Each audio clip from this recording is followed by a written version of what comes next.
اقرأ أخيا ورتل القرآن اصدح بصوتك اسمع الأكوان اقرأ كلام الله داوي نفوسنا لنحس في أعماقنا الإيمان من فؤاد كالحجاب فإذا وعى القرآن حين كم من فؤاد Alhamdulillah, wassalatu wassalamu rasulillah. All praise due to Allah, and may Allah's peace and blessings be on the last messenger of Allah. In this episode, I would like to discuss the responsibilities of the Muslim student, to understand about the role of the Muslim student, what is required of himself or herself, what are their goals, etc. This is the intent of this episode. And we have to start from the basic command of the Prophet, may God's peace and blessing be upon him, Talabul ilmi farida ala kulli Muslim, seeking knowledge is compulsory for every Muslim. This is our beginning point. Every Muslim is required to be a student. But in the educational institutions, Muslim educational institutions, that takes on a particular form or a particular format in which it functions, this idea of the student. We're all, as we said, students in one way or another, but the student in the Muslim educational institution, he or she should display certain characteristics which are unique for them. As the seeking of knowledge is called talabul ilm, from the term talab, one who is a student in Arabic is called talib. So two students in Arabic are called taliban. So this episode really focuses on the Taliban. Who are the Taliban? Who are the two students from the Muslim perspective? Well, on one hand, a student who happens to be a Muslim, who could have been a Buddhist or a Hindu or a Sikh or an atheist or anything else, that type of student is not the type of student that the Muslim institution seeks to build. That is the student who is not conscious of his or her Islam. Islam may only be cultural traditions, cultural practices, customs, but there is nothing really coming from inside. They don't have a sense of a Muslim identity. That type of student is not what the Muslim institution seeks to build, and actually is detrimental. The presence of this kind of student, or the domination of these types of students in the Muslim institution, is definitely destructive. The type of student who we call truly the Muslim student is the one who is a Muslim who happens to be a student. He could have been a teacher, he could have been a taxi driver, he could have been a dentist or an engineer, he could have been anything else. He is a Muslim, or she is a Muslim first and foremost. This is the true Muslim student. And this is what the Muslim education institution seeks to create. So it is essential for the student to realize that seeking knowledge, being a student, in and of itself is a form of worship. It is a form of ibadah in Islam. Why? Because Prophet Muhammad, may God's peace and blessings be upon him, had said, seeking knowledge is obligatory on every Muslim, first and foremost. So whatever has been made obligatory for us by God through his messenger is a part of our worship, from that one perspective. From another perspective, Prophet Muhammad, may God's peace and blessing be upon him, also said, "Man salaka tariqan yaltamisu fihi ilman سَهَّلَ اللَّهُ لَهُ طَرِيقًا إِلَى الْجَنَّةِ. Whoever takes a path in which he or she seeks knowledge, Allah makes the path to paradise easy for them. Allah makes the path to paradise easy for them. And whatever will make that path to paradise easy is a form of worship. It has to be something which is pleasing to God. So students should understand, first and foremost, that their being a student is an act of worship. It is an act of worshiping Allah.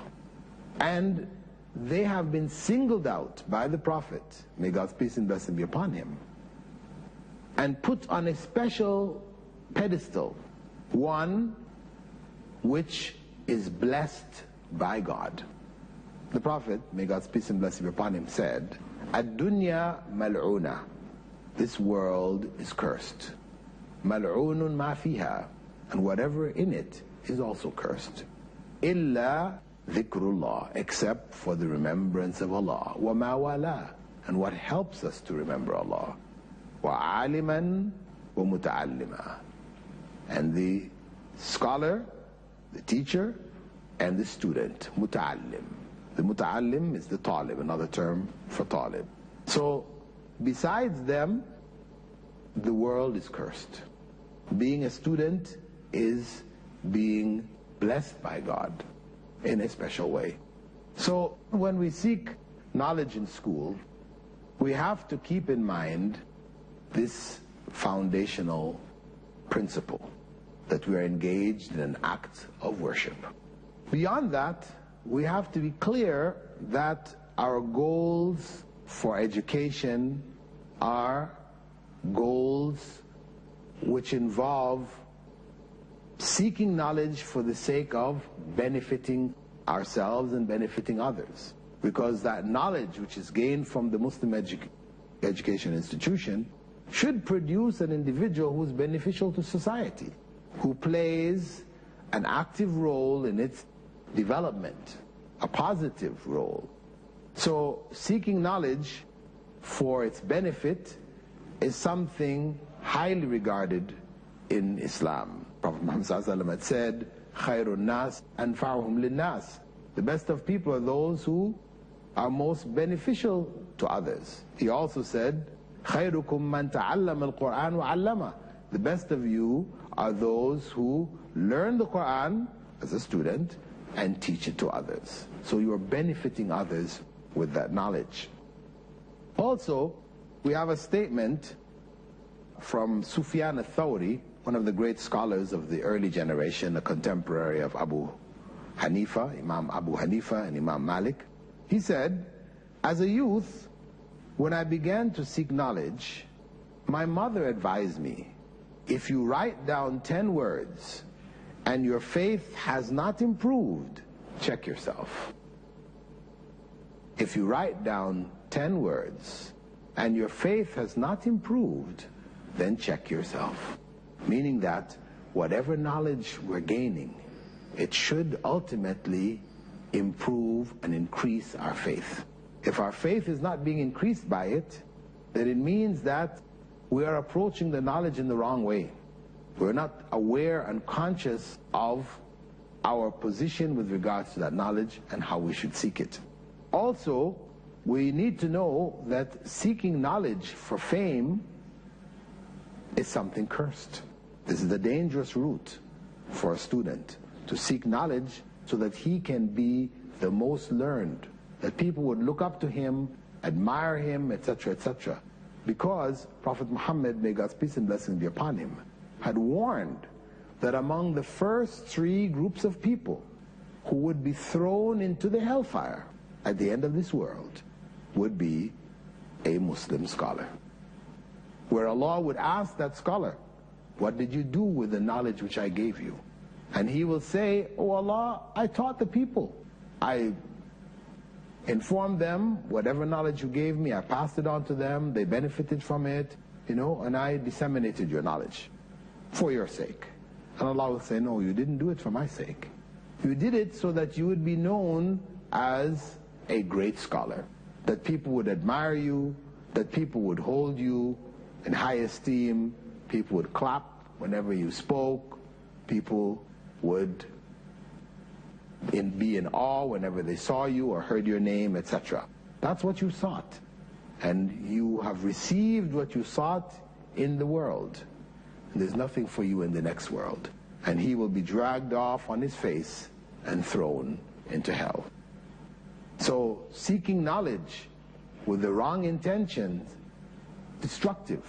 It will break the very goal, the value, all the value that we seek from knowledge will be lost in the life to come. We may get from it things in this life, but from the next life we won't get anything.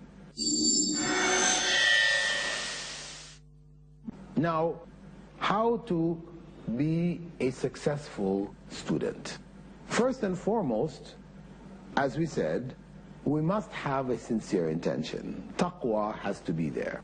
We have to have a consciousness of God. Because if this is an act of worship, as we know, a basic principle in acts of worship is that one has to be conscious of God for that act to be truly considered worship.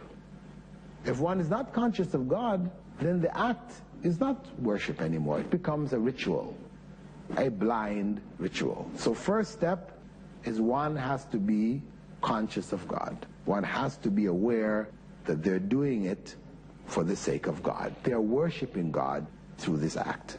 Secondly, they have to be prepared to do hard work. They have to be hardworking. They have to give the best effort that they can. As the Prophet ﷺ said, إِنَّ اللَّهَ يُحِبُّ مِنْ أَحَدِكُمْ إِذَا عَمِلَ عَمَلًا أَنْ يُتْقِنَهُ.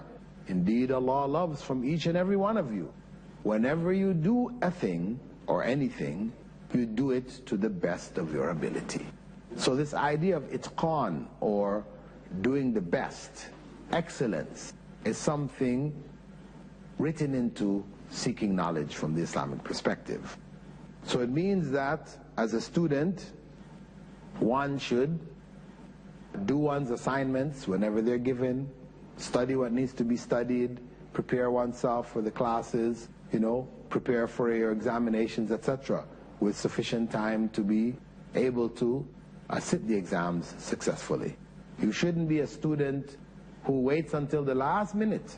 Then you run around trying to find a sheikh or maulana who will give you a dua by which you will pass your exams. This is quite common.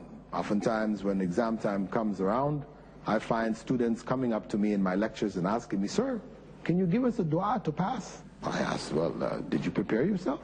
Did you study?" "No, but the exam's tomorrow." What dua is going to save you? Duas don't work like that. Dua, supplications to God, are supplications to God where you ask for God's help where you deserve it. Not ask for God's help when you have made no effort yourself. So hard work is a requirement in the course of seeking knowledge. Among the requirements is keeping an open mind. One should not be a blind follower in seeking knowledge. One's mind should be open. Of course, on one hand, there's respect of the teacher, and we're going to come to that. But on the other hand, we have to beware of blindly following. It is very important that we don't blindly follow our teachers. We keep an open mind. Teacher teaches us something, another teacher may teach us something else. And we have to be prepared to investigate which one in fact is correct. The books that we read, information that's in it, we don't just blindly accept it. We have to look at the evidences and approach knowledge with a critical perspective. Of course, there are some sources of knowledge like statements of Allah subhanahu wa ta'ala, statements of the Prophet sallallahu alaihi wasallam, which are absolute. They're the truth. We don't have to have doubt about it. But even a verse from the Quran, or a statement of the Prophet, may God's peace and blessing be upon him, which is authentic, can be used outside of its context. Taken out of this context in which it was said and put into another context, it could change the meaning altogether. And that's why even when we're presented with facts which are undoubtable, we still have to have an open mind to be able to understand the context in which these facts are passed on to us. Or this is fourthly, we have to seek knowledge honestly. We have to have honesty in our seeking of knowledge. Honesty, truthfulness, this is something which Islam demands. Prophet ﷺ had said, a person will continue to be truthful until Allah writes him among the truthful. And that truthfulness will be a means for him or her to enter paradise. Truthfulness is something praiseworthy. Prophet Muhammad ﷺ was known as Al-Amin, the trustworthy one. He was truthful in whatever he said, because that's what being trustworthy means. You give a trust, you say, I'm going to do so and so, you're going to do it. Somebody gives you something to look after, you promise to look after it, you do, keep your promise. This trustworthiness is an important characteristic of the Muslim student. So, as a Muslim student, you don't cheat. You don't cheat in exams, with your homework, etc. This may be common amongst students who happen to be Muslims, or students in general, because the goals of education are no longer the holistic goals of the past. They're goals which are linked with industry and the functioning of society, in the sense that each person is being geared to fill a particular niche in the society. You fit in that niche and you serve the society accordingly. So it is materialistic. It earns you a certain amount of money, which allows you to buy a house, have a car, get a wife, have kids, etc. So these are your goals. Your goals are not beyond these. So an educational system which focuses on such goals then produces students who are willing to do anything to achieve these goals, by any means necessary. So if I need an A to get into college to be able to get my degree, to earn and get my home and car, etc., then if it means I need to cheat to get there, I'm going to cheat. But the Prophet ﷺ said, "Man ghashana falaysa minna." Whoever deceives us, cheats us, is not a true follower of mine, not a true Muslim. So as a student, one must be honest and truthful. That is an essential component of the Muslim student. Lastly, some people might consider it firstly, there should be a respect for one's teachers. As the Prophet ﷺ had said, whoever doesn't respect our elders, have mercy on our children, and recognize the rights of our scholars is not of us. Whoever does not respect our elders, the older people in society, must be respected. Our parents, uncles, grandfathers, aunts, etc. That is necessary to keep the society together. That elder generation looked after us when we were unable to look after ourselves. If when we grew up we don't respect them, then this is the breakup of the society. So respect to elders is an essential principle. Also mercy to the children. The elders also need to be merciful to the children in dealing with them and raising them, etc. Mercy should be shown. Love should be shown. And thirdly, recognizing the rights of our scholars over us. Those who are teaching us, those who are the knowledgeable, they have to be held with respect. So students must respect their teachers. If they don't respect the teachers, they will not learn from them. And for adults, maybe for children, it's easier for them to look at their teachers in awe, and we know that, where students will respect their teachers even more than they respect their own parents. Parents tell them something, teachers tell them something else, they come back and say, teacher said, you know. What the teacher says tends to have even a greater impact on them than what their parents say. Because, to a large degree, students spend more time with their teachers than they do with their parents. So it's not surprising in that sense. Also, they're reinforced by other students hearing and agreeing, and so they have sort of a peer group which respects that same individual, as opposed to you and that child, where it's only the child alone, respecting you. But in general, as I said, it is important for students to be taught respect for elders. For elder students, there's a tendency to judge teachers. I don't like the way that teacher presents topic. I don't like the way he talks. I don't like his accent. Whatever, I don't like the way she dresses. Female teachers, students might say, well, she doesn't dress properly and this, that, and the other. They may have other considerations that they don't like about their teachers. And as a result, they don't give them the respect which is due to them. And how does that affect the whole learning process? It affects it by way of them not giving full attention to their teachers. So they won't be able to take what the teacher has to give.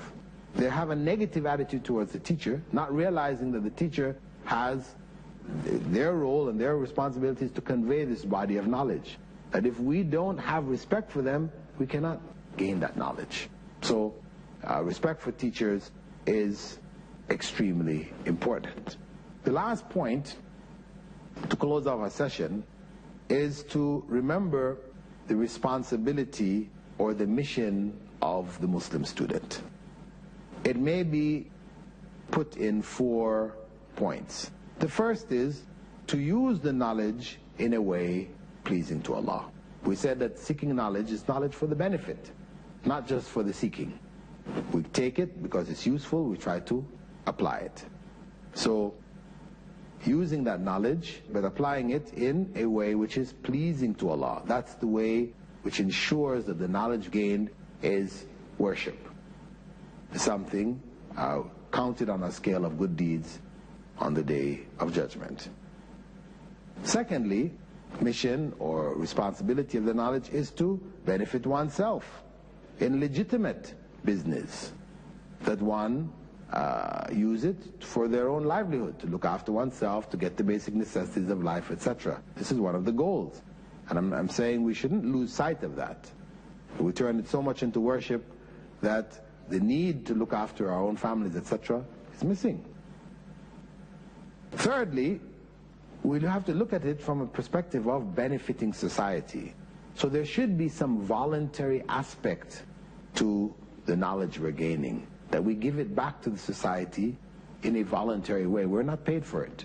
So we're a doctor, we take certain time out each week to treat those who are needy, who cannot afford it. We're a teacher, same thing. We teach in the society some people who can't afford it. So we get away from the pure materialistic approach where anytime we give up any of this knowledge, we use it or whatever, we have to get some return in this world for it. Money. No. We have to have that sense of generosity, sharing, concern, care, recognizing that whatever we have is ultimately from God. And whatever people don't have, this is ultimately from God too. And it's a test for us whether we will share what we have with others. And lastly, the responsibility of the Muslim student is, as we said in the beginning, to share that knowledge with others. What we learn, we pass on. So a student is ultimately on the way to being a teacher. And in the whole process of his learning, he should be involved in passing it on. As scholars of the past had said, that the life of knowledge is in the teaching. The life of knowledge is in the teaching. It keeps the knowledge alive. And with that thought, we'll close this episode, thanking you for being with us. Assalamu alaikum wa rahmatullahi wa barakatuh. اقرأ أخيا ورتل القرآن اصدح بصوتك اسمع الأكوان اقرأ كلام الله داوي نفوسنا لنحس في أعماقنا الإيمان